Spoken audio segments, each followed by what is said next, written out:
وَلَقَدْ خَلَقْنَا فَوْقَكُمْ سَبْعَ طَرَائِقَ وَمَا كُنَّا عَنِ الْخَلْقِ غَافِلِينَ۔ اور بے شک ہم نے تمہارے اوپر 7 راستے بنائے اور ہم اپنی مخلوق سے غافل نہیں ہیں، ہم اپنی مخلوق سے غافل نہیں ہیں۔ وَأَنزَلْنَا مِنَ السَّمَاءِ مَاءً بِقَدَرٍ فَأَسْكَنَّاهُ فِي الْأَرْضِ، اور ہم نے ایک اندازے کے مطابق آسمان سے پانی نازل کیا، پھر اس کو زمین میں ٹھہرایا۔ وَإِنَّا عَلَىٰ ذَهَابٍ بِهِ لَقَادِرُونَ، اور بے شک ہم اس کو بہا کر لے جانے پر بھی قادر ہیں اس پانی کو۔ اچھا، اب یہاں جو پہلی میں نے آیت پڑھی، کل جہاں ہم نے درس قرآن کو مکمل کیا تھا، وہاں اللہ تعالیٰ نے انسان کی تخلیق کے اوپر اپنی قدرت اور حکمت کی نشانیاں بیان فرمائی تھیں، جنسی ہیں کہ کس طریقے سے ہم نے انسان کو مٹی کے جوہر سے پیدا کیا، مٹی کے جوہر سے پیدا کیا۔ وَلَقَدْ خَلَقْنَا الْإِنسَانَ مِنْ صُلَالَةٍ مِّن طِينٍ، پھر ہم نے اس کو پانی کے قطرے سے نطفہ بنا کر ایک جگہ ماں کے رحم کے اندر محفوظ رکھ دیا۔ بس اللہ برکت والا ہے جو سب سے حسین پیدا کرنے والا ہے، کیونکہ انسان نے کبھی اپنی خلقت، اپنی تخلیق کے پر غور ہی نہیں کیا کہ یہ اللہ نے کیا چیز پیدا کی ہے، اس کے وجود کے اندر اللہ نے کیسی دنیا بنائی ہے جنسی ہے۔ تو یہاں تک ہماری کل بات ہوئی تھی مکمل۔ اب آج جو میں نے آیت نمبر پہلے 17 بیان کی ہے، اس کے بعد 18 بیان کی ہے، اور بے شک ہم نے تمہارے اوپر 7 راستے بنائے اور ہم اپنی مخلوق سے غافل نہیں ہیں، ہم اپنی مخلوق سے غافل نہیں ہیں۔ وَأَنزَلْنَا مِنَ السَّمَاءِ مَاءً بِقَدَرٍ فَأَسْكَنَّاهُ فِي الْأَرْضِ وَإِنَّا عَلَىٰ ذَهَابٍ بِهِ لَقَادِرُونَ، اور ہم نے ایک اندازے کے مطابق آسمان سے پانی نازل کیا، ایک اندازے کے مطابق، ایک اندازے کے مطابق پانی نازل کیا، اندازے سے ہٹ کر پانی نازل نہیں کیا، ایک اندازے کے مطابق پانی نازل کیا آسمان سے، اور پھر ہم نے اس کو زمین میں ٹھہرا بھی دیا ہے، ٹھہرایا ہے۔ اور بے شک ہم اس کو ٹھہراتے نا تو ہم اس کو بہا کر، جو پانی نازل کیا پھر اس کو زمین پر ٹھہرا دیا، ہم اس کو بہا کر لے جانے پر بھی قادر تھے، ہم اس کو بہا کر کہیں اور لے جاتے اس پانی کو جون سے۔ تو اب اس آیت میں راستوں کے لیے طرائق کا لفظ یہ طریقے کی جمع ہے، اور اس کا معنی ہے راستہ، اور اس سے مراد آسمان بھی ہیں، اور آسمان بھی اوپر تلیں، اسی لیے انہیں طرائق یا طریقہ راستے کے معنی میں لیا گیا ہے۔ اب ملائکہ کے آنے جانے کے لیے آسمان جو ہے یہ گزرگاہ ہیں، ملائکہ کے آنے جانے کے لیے، اور فرشتے جو ہیں یہ آگ کے گولے بھی آسمانوں سے پھینکتے ہیں، اس لیے بھی مفسرین نے کہا ہے کہ آسمانوں کو طرائق فرمایا گیا ہے۔ اچھا، پھر فرمایا کہ ہم اپنی مخلوق سے غافل نہیں ہیں، یعنی ہم آسمانوں کو پیدا کر کے جو اپنی زمین کی مخلوق ہے ہم اس سے غافل نہیں ہو گئے، بلکہ ہم نے آسمانوں کو زمین پر گرنے سے محفوظ بنا دیا ہے۔ محفوظ. اور اس کے اوپر ایک باقاعدہ میرا ایک بیان تھا پورا لیکچر جن سے کہ اللہ نے آسمانوں کو گرنے سے روکا ہوا ہے. اللہ نے آسمانوں کو زمین پر گرنے سے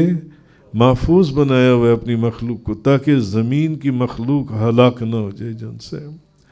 اور ایک اس کی تفسیر یہ بھی ہے کہ ہم آسمانوں کو پیدا کر کے زمین کی مخلوق کی جو مصلحتیں ہیں، مصلحتوں اور ان کی زندگی کی ضروریات سے غافل نہیں ہو گئے، کہ ایسا نہ سمجھنا کہ بس صرف اوپر کو آسمان بنا دیے، ہم نیچے بھی سب کچھ جانتے ہیں، کس کو کیا چاہیے، کون کیا کر رہا ہے، کون کدھر کو جا رہا ہے، کس کا کیا راستہ ہے جن سا ہے. ہم غافل نہیں ہو گئے، بلکہ ہم ان کی تدبیر اور ان کا انتظام ہم ہی تو کر رہے ہیں. اور ایک تفسیر اس کی یہ بھی ہے کہ زمین سے جو کچھ نکلتا ہے اور جو کچھ زمین کے اوپر آتا ہے، اسی طرح آسمان سے جو کچھ نازل ہوتا ہے اور جو کچھ آسمان کی طرف چڑھتا ہے، ہم اس سے غافل نہیں ہیں. ہر چیز ہمارے علم کے اندر موجود ہے اور ہر چیز ہماری نظر کے اندر ہے، اور ہم اپنے علم کے لحاظ سے ہر جگہ تمہارے ساتھ ساتھ ہیں. یہ مت سمجھنا کہ ہم تمہارے ساتھ نہیں ہیں، ہم تمہارے ساتھ ہیں. ہم آسمانوں کو بنا کر غافل نہیں ہو گئے. آگے جو فرمایا آیت نمبر 18 کے اندر، اور ہم نے ایک اندازے کے مطابق آسمان سے پانی نازل کیا، نہ تو اتنا زیادہ کہ تمام زمین، اندازے کے مطابق کہ تمام زمین والے جون سے ہم چاہتے تو اتنا نازل کر دیتے کہ پوری زمین سیلاب اور طوفانوں کی زد میں آ جاتی جون سی ہے، اور نہ اتنا کم کہ وہ زمین کی پیداوار اور جو زمین کی ضروریات تھیں اس کے لیے وہ پانی کم ہو جاتا. تو ہم نے اندازے کے مطابق پانی نازل کیا ہے جن سے. اللہ اس سے اپنی قدرت اور اپنی حکمت کے اوپر استدلال فرما رہا ہے، وہ نشانیاں بیان فرما رہے ہیں جن سے. اچھا، پھر ہم نے اس کو زمین کے اوپر ٹھہرا دیا، یعنی یہ تدبیر کی کہ تمام پانی نازل ہو کر فوراً بہہ کر ختم نہ ہو جائے. یہ نہ ہو کہ پانی ایک دم بہہ جائے اور ختم ہو جائے، بلکہ ہم نے اس پانی کو ٹھہرا دیا. کس میں؟ چشموں میں، نہروں میں، دریاؤں میں، کنوؤں کے اندر ہم نے اس پانی کو ٹھہرا دیا، اس پانی کو محفوظ کر لیا، تاکہ جن دنوں میں بارش نہ ہو اور جن علاقوں میں بارشیں کم ہوتی ہیں اور وہاں پانی کی ضرورت زیادہ ہوتی ہے، ان دنوں میں اس ذخیرہ کیے ہوئے پانی کو، وہ جو ہم نے کنوؤں کے اندر، چشموں کے اندر، نہروں کے اندر، دریاؤں کے اندر پانی کو ٹھہرا دیے، ہم نے ضائع نہیں ہونے دیا، تاکہ ان دنوں میں وہاں سے پانی استعمال کیا جا سکے جن سے. اور ہم اس پر بھی قادر ہیں کہ ہم پانی کی سطح اتنی نیچی کر دیں کہ تمہارے لیے تم پانی کو حاصل ہی نہ کر سکو. ایسا نہیں کیا گیا. آپ کہیے اچھا یہ بتاؤ کہ اگر تمہارے پینے کا پانی زمین میں دھس جائے اور بہت نیچے چلا جائے تو کون ہے جو تمہارے لیے صاف پانی مہیا کرے گا؟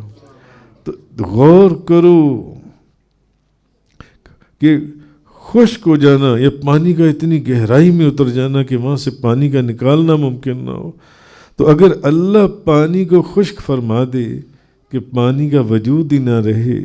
یا پانی کو اتنی گہرائی میں کر دے کہ تمام قسم کی مشینیں پانی نکالنے سے ہی ناکام ہو جائیں، تو پھر تم کیا کرو گے جن سے؟ صاف ستھرا پانی کہاں سے لوگے؟ کہو اللہ کے سوا کوئی نہیں ہے. اللہ ہی ہے جو یہ سب تدبیر کر رہا ہے اس کائنات کی، اس نظام سے جن سے.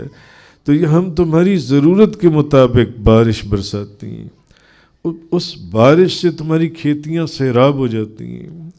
تمہارے پینے کے لیے تالابوں میں پانی جمع ہو جاتا ہے، لیکن جو تمہاری وقتی ضروریات سے بچ جاتا ہے اس کو بھی ہم ضائع نہیں ہونے دیتے، اس کو ہم اپنے چھپے ہوئے خزانوں میں محفوظ کر لیتے ہیں، اس کو ہم اپنے مخفی ذخیروں میں محفوظ کر لیتے ہیں، اور تم اس سے فائدہ اٹھاتے رہتے ہو۔ اب وہ مخفی ذخیرے کیا ہیں؟ وہ ٹیوب ویل ہیں، وہ کنویں جہاں سے تم پانی لیتے رہتے ہو، یہ دریا، یہ چشمے جن سے تم اپنی ضروریات پوری کرتے ہو، ان میں ہمارے انہی مخفی یہ جو آبی ذخیرے یہیں سے پانی آ رہا ہے، جو ان سے میدان اور صحرا ان کو تو چھوڑ دو، ذرا پہاڑوں کی اللہ کی قدرت کی اگر نشانی دیکھ، چلیں میدانوں میں تو آپ نے ٹیوب ویل لگا لیا، آپ نے کنواں کھدوا لیا، آپ نے بور کروا لیا، آپ ذرا جو بلند و بالا پہاڑ ہیں آپ ان کی چوٹیوں کے پر جا کر دیکھیں، ہم خود دیکھ کر آئیں، بھئی زمین میں ریگستان میں تو آپ نے ٹیوب ویل لگایا، یا آپ نے کنواں کھدوا لیا، یا آپ نے بور کروا لیا، پانی آپ نے نکال لیا، پانی آپ نے حاصل کر لیا، لیکن اگر آپ ادھر چلے جائیں، یہ سوات سائٹ پر مری سے آگے ان علاقوں میں چلے جائیں، پہاڑوں کی چوٹیوں کے اوپر پانی کہاں سے نکل رہا ہے؟ بھئی پانی تو اپنی نچلی سطح کے اوپر جاتا ہے نا، ایک سائنٹیفکلی اگر آپ دیکھیں تو پانی نیچے سے جاتا، مگر وہاں آپ کو میں کئی مرتبہ گیا تو میں نے اپنے دونوں بچوں کو، مجھے یاد ہے یہ محمد اور ان کے جو بڑے بھائی مینچسٹر، میں نے ان کو دیکھا، میں نے کہا یار وہ دیکھو چوٹی کے اوپر سے پانی کی ایک آبشار بہہ رہی ہے نیچے سے، بھئی وہاں سے پانی کہاں سے نکل رہا ہے؟ جو وہاں کون سا ٹیوب ویل لگا ہوا ہے، یا وہاں کون سا بور آپ نے لگایا ہوا ہے، وہاں کون سا کنواں کھدوایا ہوا ہے؟ پانی پتھروں کے اندر سے ہوتے ہوئے ان پہاڑوں کے اندر، ایسا اللہ کا کیا نظام ہے! ایسے نہیں یہ پانی کی کہنے کو تو آپ شاید سوچ رہے ہوں کہ یہ پانی کی مثال دے دی ہے اللہ تعالیٰ نے، ہاں نہیں، یہ پہاڑ کی چوٹی کے پر آپ جائیے، آپ جا کے دیکھیں، سب آپ کو سینکڑوں ایسے چشمے اور آپ کو ایسی آبشاریں نظر آئیں گی جو چوٹی کے بالکل قریب سے نکل رہی ہیں، اور وہ پانی نیچے کو آ رہے جو ان سے، تو وہاں کون سا ٹیوب ویل لگا ہوا ہے جو ان سے، تو وہاں کہاں سے پانی آ رہی ہے؟ وہاں کوئی نہر نہیں ہے جو ان سے، یہ تو اصل میں یہ اس کائنات کا خالق اور علیم و قدیر اللہ تبارک و تعالی، یہ وہ ہے جس نے وہ ان دیکھے ٹیوب ویل یا بور یا اندر سے وہ جو پانی کا نظام ہے وہ اس نے بنایا ہوا ہے جن سے، تو ہزاروں فٹ کی بلندی سے وہ جو پانی بہہ رہا ہے فواروں کی صورت کے اندر، اور کثرت سے ابل رہا ہے جن سے، اور ہماری ضروریات پوری ہونے کے بعد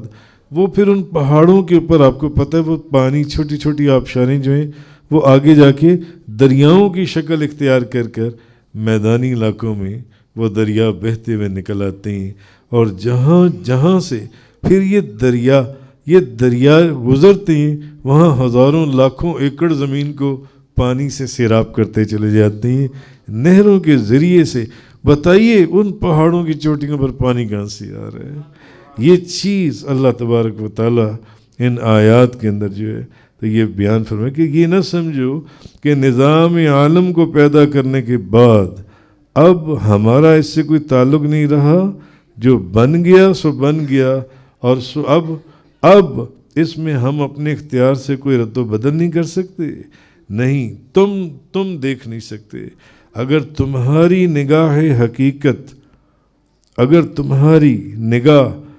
اگر وہ حقیقت آشنا ہے تو تمہیں صاف نظر آ جائے گا کہ ہماری قدرت اور ہماری حکیمانہ تدبیر آج بھی کائنات کی زلف کو پریشان کیے دے رہی ہے جن سے یہ، اگر ہم اگرچہ ہماری قدرت اگر ہم چاہیں تو پانی کو اس طرح ناپید کر دیں کہ تم اس کی ایک بوند کے لیے ترس جاؤ، اور تم پانی کو اتنا نیچے لے جائیں تمہیں مل ہی نہ سکے پانی جن سے۔ بہرحال آگے آیت نمبر 19 کے اندر فرمایا فَأَنشَأْنَا لَكُمْ بِهِ جَنَّاتٍ مِّن نَخِيلٍ وَأَعْنَابٍ لَكُمْ فِيهَا فَوَاكِهُ كَثِيرَةٌ وَمِنْهَا تَأْكُلُونَ، پھر ہم نے اس پانی سے تمہارے لیے کھجور اور انگور کے باغات اگائے جن میں تمہارے لیے بکثرت پھالیں جن سے تم کھاتے ہو، اور وہ درخت زیتون پیدا کیا جو طور سینا سے نکلتا ہے، آہا وشجرۃ تخرج من طور سیناء تنبت بالدہن وصبغ للآکلین، اور وہ درخت زیتون پیدا کیا جو طور سینا سے نکلتا ہے، جو تیل نکالتا ہے اور کھانے والوں کا سالن ہے، اور وَإِنَّ لَكُمْ فِي الْأَنْعَامِ لَعِبْرَةً، اور تمہارے لیے چوپایوں میں ضرور مقام غور ہے، نُسْقِيكُم مِّمَّا فِي بُطُونِهَا وَلَكُمْ فِيهَا مَنَافِعُ كَثِيرَةٌ وَمِنْهَا تَأْكُلُونَ، تو اور تمہارے لیے چوپایوں میں ضرور مقام غور ہے، ہم تمہیں ان میں سے وہ دودھ پلاتے ہیں۔ آپ اس کی تفسیر پڑھیں، مفسرین نے دودھ کی تفسیر میں کیا کچھ لکھا ہے، جو ان کے پیٹ میں سے نکلتا ہے، ان کے پیٹوں میں سے، اور تمہارے لیے ان میں بہت زیادہ فائدے ہیں، اور ان میں سے بعض کو تم کھاتے ہو، اور ان مویشیوں پر اور کشتیوں پر بھی تم سواری کرتے ہو۔ اتنے اتنے بڑے مویشی، اونٹ، گھوڑے، سانڈ، ہاتھی، تم لوگوں کی ایک کمزور سے انسان کی دسترس میں دے دیے۔ کتنا بڑا اونٹ اور کتنا بڑا گھوڑا اور سانڈ، ایک چھوٹا سا بچہ اس کی نکیل اور رسی پکڑ کے چلتا چلا جاتا ہے۔ تم ان کو قابو کر سکتے تھے سواری کے لیے؟ نہیں، ہم نے ان کو تمہاری سواری کے لیے تمہارے قابو میں دیے، تم ان کو نہیں کر سکتے تھے جن سے اپنے قابو میں جن سے۔ تو بہرحال یہ جو ساری چیزیں، یہ چوپایوں کا ذکر جون سا ہے، پھر یہ جو اس میں کھجور اور انگور کے باغات جن سے تم کھاتے ہو، یعنی ان باغوں میں کھجور اور انگور کے علاوہ اور بہت سے پھل ہیں جن سے تم لطف اندوز ہوتے ہو اور کھاتے ہو جن سے، اور وہ درخت زیتون پیدا کیا جو طور سینا سے نکلتا ہے، جو تیل نکالتا ہے اور کھانے والوں کا سالن ہے جن سے، زیتون کا روغن بطور تیل اس کا ذکر کر دیا گیا جن سے، اور پھر اس کے بعد چوپایوں کا ذکر کیا گیا کہ ان میں مقام غور ہے، پھر دودھ کا ذکر کیا گیا، اور پھر مویشیوں کا، اور پھر کشتیوں۔ یہ کشتیاں کس نے تمہارے قابو میں دی ہیں؟ کیا تم ان کشتیوں کو اپنے قابو میں رکھ سکتے ہو ان پانی، گہرے پانیوں کے اندر؟ نہیں، یہ مویشی اور یہ چوپائے اور یہ کشتیاں، یہ ہم نے تمہارے قابو میں دی ہیں کہ تم ان کے اوپر سواری کرتے ہو۔ تو اللہ کا شکر ادا، اس کے باوجود اگر ان چیزوں کو دیکھنے کے باوجود بھی تم اللہ کا شکر ادا نہیں کر سکتے، یا اس اللہ وحدہ لا شریک کو سمجھنے میں ابھی بھی کوئی کمی ہے، تو پھر تمہارا کوئی علاج نہیں، تمہیں سمجھنا چاہیے ان چیزوں کو۔ تو یہ چیز اللہ تعالیٰ نے اپنی نشانیاں بیان فرمائی ہیں۔ وآخر الدعوانا ان الحمدللہ رب العالمین۔ تفسیر قرآن کا یہ لیکچر انگلش میں سننے کے لیے براہ کرم ڈسکرپشن میں موجود لنک پر کلک کریں۔